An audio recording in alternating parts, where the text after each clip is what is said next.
I can't remember what I want to, but I can't forget the things I don't want to remember. For many of us, this is what it's like to live with PTSD. Hi, I'm Chris.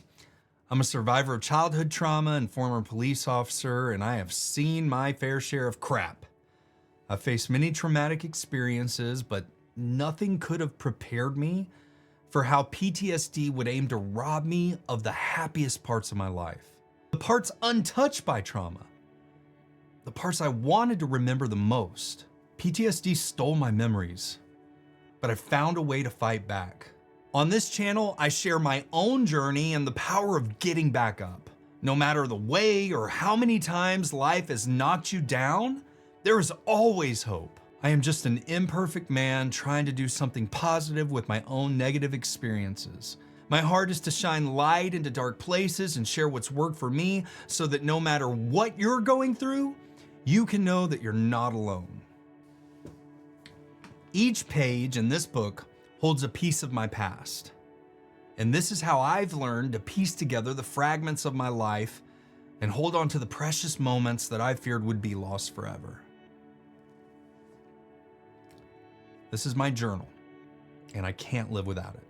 In this video, I'll share my personal journey of battling PTSD and memory loss, what I've learned about how memories are created and stored, and how the simple act of journaling transformed my life. I'll also share the exact method of journaling that works for me so that you can copy it if this is something that you're struggling with as well. And if you are, you aren't alone.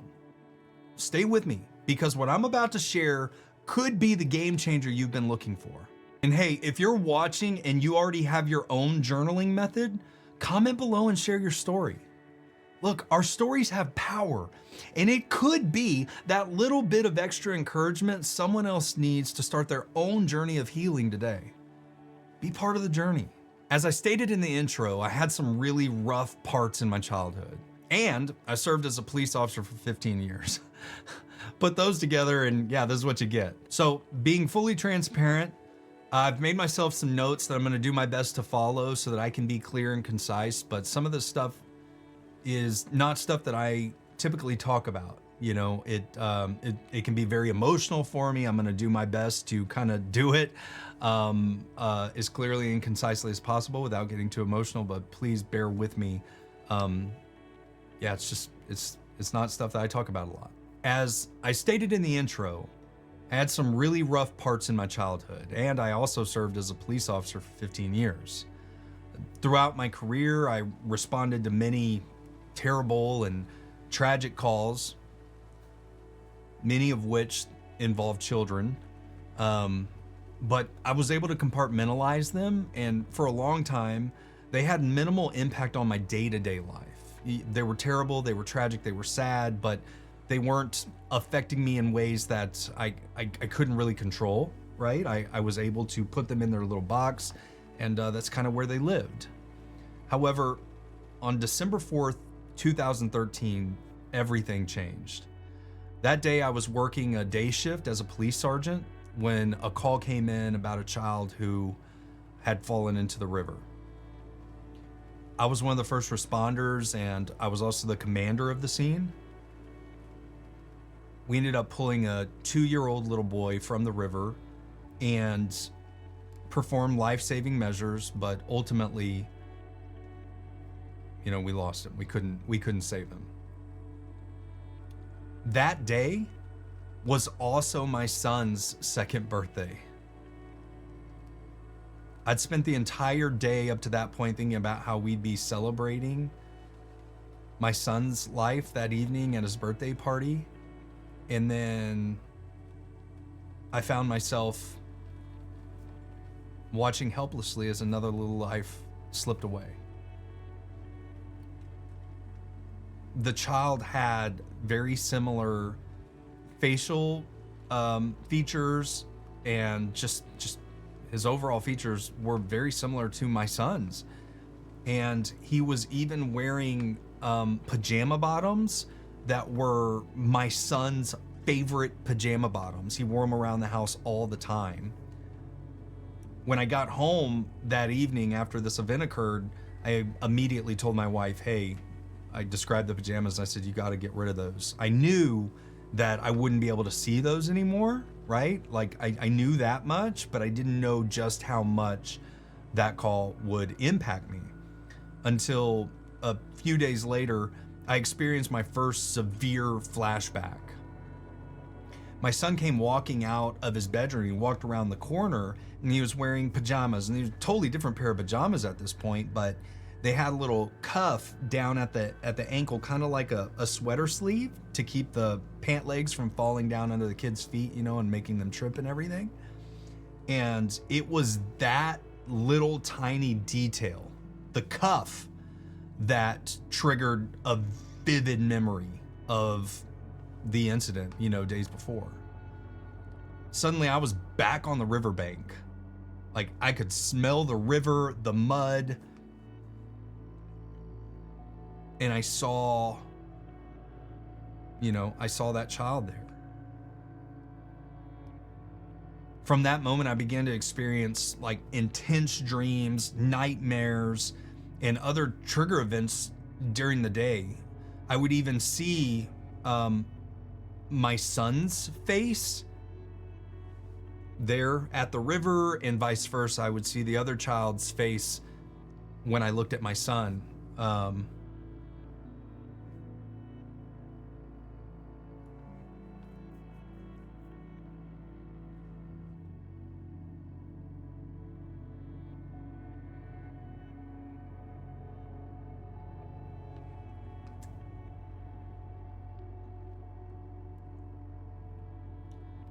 And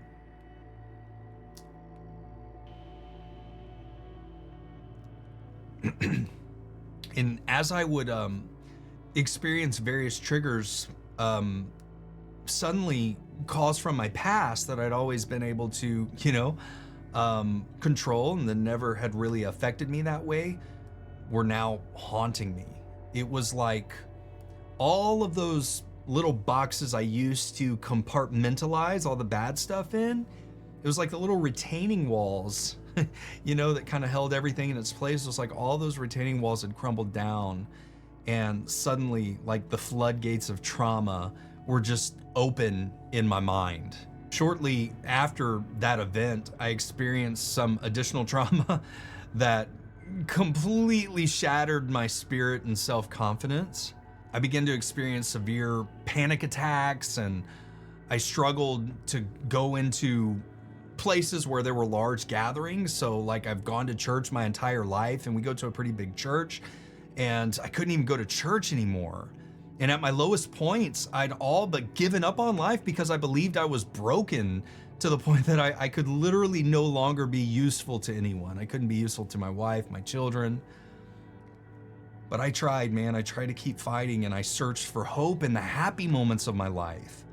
But that's when I began to notice a disturbing trend that made it all the more difficult, because I found that I couldn't remember the happy moments anymore.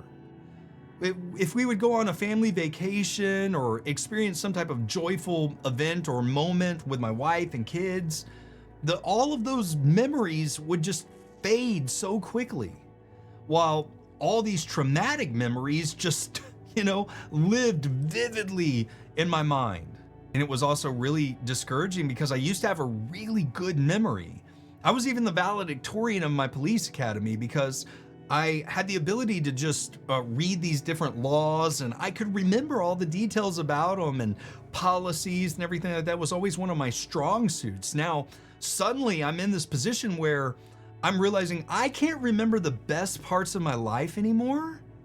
And I was also struggling to retain critical information that I needed, like for work and just daily living. Like when it got that bad, that's when I knew I needed help. And I was diagnosed with chronic PTSD. I always kind of knew that that's what it was, but in the culture that I came from, you just don't talk about those things. So I didn't want to accept or admit it at all. Quite honestly, whenever I got the diagnosis, I was devastated. I broke down right there in the office. But after I kind of got over that, it also provided me with some direction. because now that I knew what I was up against, I could start to apply some strategy and plan my attack for how I overcome this. So I started to look into the science behind memory loss and PTSD. I wanted to understand like what is happening in my brain and what, if anything, can I do to try to strengthen and, retain the memories that are most important to me. Memories like my kids, learning to ride a bike and take their first steps and everything. Things that were absolutely heartbreaking for me to be losing. So I started to research it, and I learned that PTSD can severely affect how we process and store our memories. And the science supports this. I'm going to have links to studies down in the description below. So if you want to read these and you want to, follow up for yourself, by all means, educate yourself. I recommend it. But what I found was that PTSD sufferers often have difficulty with associative memory. So that means like unrelated items are hard to link together. And essentially one study found that veterans and Holocaust survivors exhibited poorer associative memory, but recall trauma-related information more easily than neutral information. So that's a lot of words, but in a nutshell, basically what this means is that they had a more difficult time recalling non-trauma related information than people who didn't suffer from PTSD. So like basically all the normal little tidbits of information that, you may need to try to retain, it's harder for people with PTSD to retain that type of information than people who don't have PTSD. Then as I dug deeper, I found that increased anxiety, one of the common symptoms of PTSD, can also severely disrupt cognitive performance. So this explained why I was having so much trouble retaining important information. It's all related here. PTSD puts you in this constant state of hyperarousal, and that hyperarousal affects your ability to focus and process new information. So this just further complicates memory retention as a whole. And then to top it off, I also found that PTSD often causes a bias towards negative memories. So this explained why, despite having happy times with the family, those memories would often just quickly fade away, overshadowed by the negative ones, because my mind was actually conditioned to almost prefer the negative experiences over the positive experiences. So understanding the science was the first step. Then I needed to take what I'd learned and find a way to apply it to combat the memory loss issues that I was experiencing. I wanted to understand how memories are created and stored and how they could be strengthened. So in a nutshell, I'll try to make this as simple as possible. You can think of creating new memories or strengthening memories as kind of like a 3-stage process. So the first part of the process is what's called encoding. So this is where your brain is actually taking in the sensory, whether it be images, sight, sound, whatever, it's taking it in, and it's processing it, and it's putting it into a state that it can then be stored. This is happening in your short-term memory, essentially, right? And we don't have a whole lot of control over how we encode memories, at least initially. It's just kind of, can we make sense of what we're seeing or what we're experiencing? That's the initial encoding process. And then beyond that, you have to go through what's called a consolidation phase of the memory. And this is where the memory is moved from your short-term memory into your long-term memory, and it's consolidated. It's compiled, essentially, right? Where all the information that you took in, you've made sense of, and now you're kind of solidifying that memory and locking in the key pieces that you think are most important. And this typically happens while you're asleep. Well, this becomes even more complicated because when you're suffering from PTSD and you have some of the symptoms that like I experience, where again, I had horrible nightmares, and when you're not sleeping much, you're not going through the process of consolidating the memory. So this just makes it even more difficult. But then once you've encoded, you've consolidated, then the way that you kind of strengthen that neural pathway between it being, in your long-term memory storage, and where it was initially created in your short-term memory, is you need to recall the memory. So you need to pull it from your long-term storage and bring it into your short-term storage again as you think about it. And again, look guys, I'm not a scientist, I'm not a doctor, I'm giving you my layman's explanation, to this, right? Based off of what I've learned. But essentially, if you want to strengthen that pathway, you need to go through the process of moving it from long-term memory storage back into short-term memory through the process of recalling it, actually thinking about it, bringing that memory back to the forefront of your mind. So encoding it, consolidating it, and then recalling it essentially is what it comes down to. And this is where I ran across journaling and how journaling could actually aid with this process of encoding, consolidating, and helping to recall memories to strengthen your neural pathways involved with the memory creation process. One of the studies that I've linked below states that journaling requires the individual to recall and write down the details, reinforcing the coding process, the encoding process by engaging in deeper cognitive processing of the event. So everything I've just said is directly supported by the science. This practice helps create stronger neural pathways, making it easier to recall the positive experiences that you actually want to remember. So consistent journaling helped me re-encode and consolidate my memories, making them more durable and easier to retrieve. Over time, I found that I could better remember the happy events and the positive aspects of my life. Whenever someone would say, hey, do you remember whenever we went here and we did this thing, instead of just being a blank, canvas of like, no, I don't remember that at all. I find myself more and more often now being able to actually at least recall the most basic details of those events because I'm going through the process of journaling and taking time to actually really strengthen those memories. So with all that said, let me share the process that works for me. This method is also supported by research, which shows that just being consistent and providing structure can significantly enhance the benefits of journaling. So that's what my method is. I've created a method that I do every day the same way, every single day, and it works for me. Now, I use an app called Day One. It's here on my phone. This app, there are a lot of other journaling apps out there. This is just the one that I use. Remember, I have been doing this now for almost 1,700 days at this point of recording this video. That's over 4.5 years. When I started, this was, the best app that's out there. There are a lot of apps out there. Apple's even got their own free version. I've never used it. But this is the one that works for me. It's got a subscription associated with it. So, by all means, if you want to start this, find something that works for you. But I'm so deep into it and I just love the app and what it allows me to do. I have no desire to change, but by all means, look for what works best for you. I'm not sponsored or anything like that, obviously. This is just what works for me. I've made the Day One app part of my daily routine.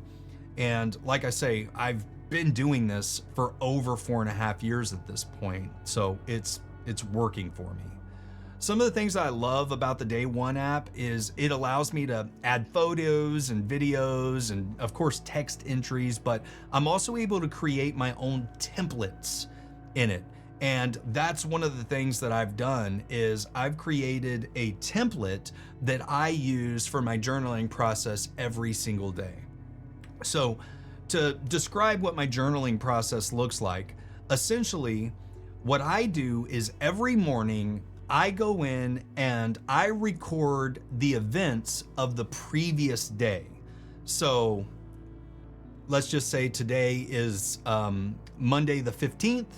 I am going to sit down on the morning of Monday the 15th and I am going to create a journal entry that I will then backdate to Sunday the 14th. So I will put the time and date as Sunday the 14th, and I will list out all of my events for the day of Sunday the 14th. Now, why do I do it that way? Well, as we just talked about how memories are created and stored and strengthened, I'm forcing myself to go through the process of recalling that information in order to do the journaling. And at this point, I've slept, so I've hopefully been able to get some sleep and consolidate the memory a little bit better. And now first thing in the morning, I'm gonna go in and I'm gonna recall it so that I can immediately bring those memories from my long-term memory storage back into my short-term memory as I recall it. And then I go through the process of really trying to process it cognitively, where I'm thinking through, what was it about that part of the day that stood out to me? How did it make me feel? And I'm journaling all that down. So this is what works for me. I used to do it at the end of the night, but I just found that some days are too long, and I'm tired or whatever, but I always make time first thing in the morning, and it's just what's really worked for me. And I think that based on the science, it actually helps with the memory strengthening more than just doing it in the evening, because again, I'm doing it after I've gone through the consolidation phase of the memory creation process. So I've created a template, and in that template, I've got it structured so that there are a few questions I ask myself every single day. The first thing that I ask myself is, any notable things happened today, right? And essentially what this has turned into for me is just a process in which I will go through and I will detail the events of my day. And every day is different. Some days are more interesting than others. Some days are busier than others. If it's just a typical work day, it may look like, number one, work. Did anything interesting happen at work? If so, I may describe those events and what stood out to me. If not, I just may say work. Number two, what did I do after work? Did I take a nap? Did I go for a run? Did I, whatever.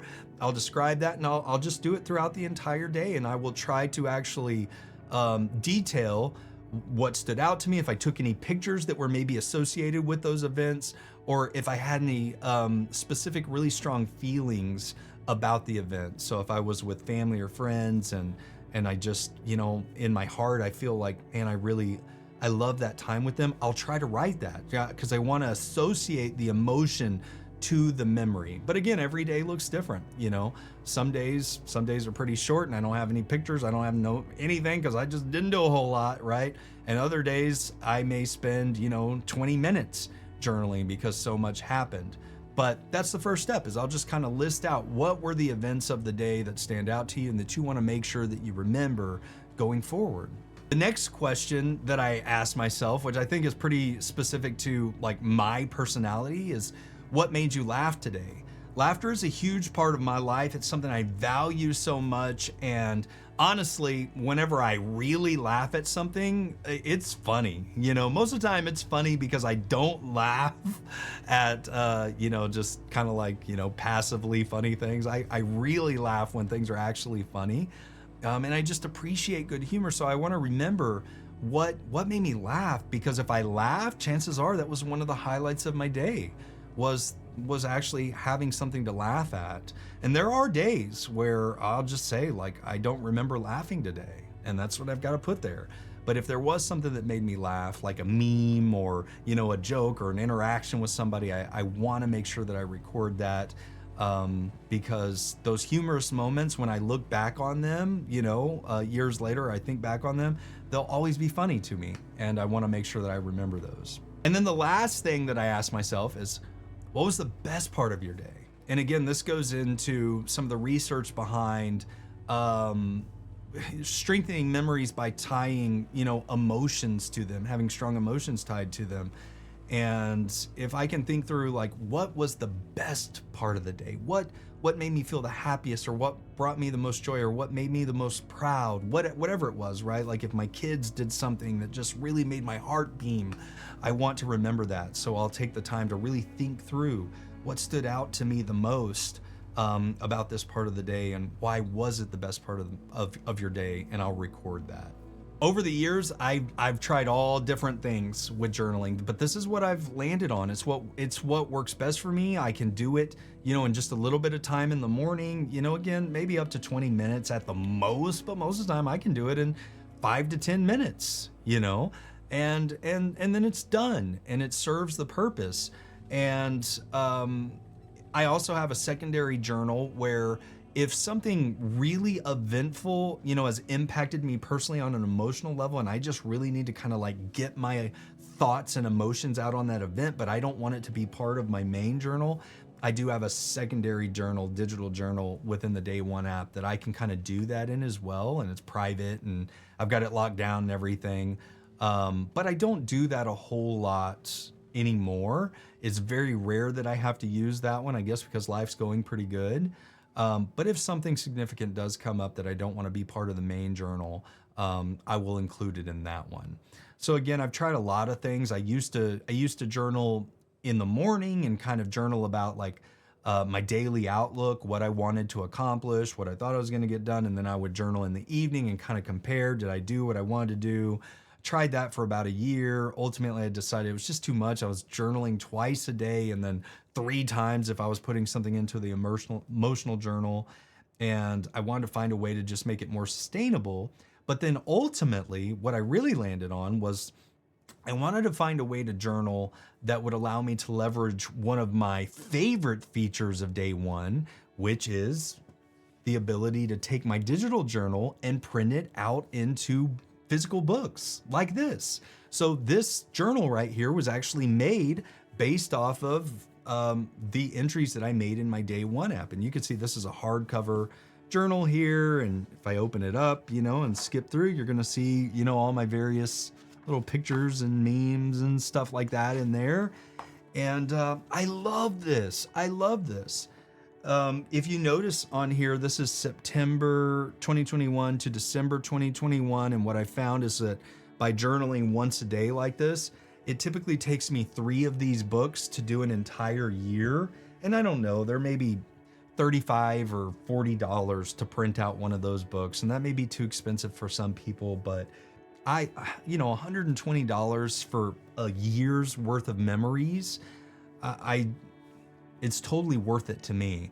And again, what I love about this is it allows me to look back, right? And go through the process of recalling the memory as I'm reading through these journal entries. But then on top of that, it's put it into a format that I can leave it behind, for my wife and kids, and when I'm not here anymore, and they can kind of see like, this is who Daddy was, and these were my thoughts. And I don't know, maybe they'll never look at it, but if they want to, it's there. And it's a history of my life. And in addition to that, not only do I have the physical copies of the journal, but that's another thing that I really love about the Day One app as well. It has an on this day feature. So now that I've been doing this for 4.5 years, right? For every day of the year, I have multiple past journal entries that I can just go to the on this day and I can look back and I can see. And that's part of what I do every day as well, is I go back and I read through, what did this day look like, last year, the year before that, or the year before that. And again, I'm just going through that process of recalling those memories. And I can tell you now that after several years of kind of rereading these memories over and over and reprocessing and going through that, that recall process for the memory, I can remember, a lot of those things. No, I wouldn't say that I remember them in the same way that I guess probably most people remember memories, where like, you get a very vivid visual picture of what's happening, but I remember that it occurred, and I remember how I felt. And for me, that's just a huge difference over where I was before I started journaling and the problems that I was going through. So overall, I hope that this makes sense to you. I hope that this process is something that, potentially can be of benefit to you the way that it's benefited me. Journaling has been truly a transformative tool in my battle with PTSD and memory loss. It's helped me reclaim those parts of my life that I thought were missing and hold on to those precious moments that I don't want to lose. So if this is something that you're also dealing with, try journaling. Try journaling. Your memories are so valuable and you don't want to lose those. And I believe it can help you. So give it a shot and let me know. Let me know if it works for you. Thank you for watching. If you found this video helpful, please like and share it, subscribe. I'm a really small channel. And I'm just trying to help people. If you have any questions, comment below. I'll do my best to help. I don't have all the answers, but I know what works for me. And That's the purpose. That's the mission. So thank you so much. See you in the next one. Bye.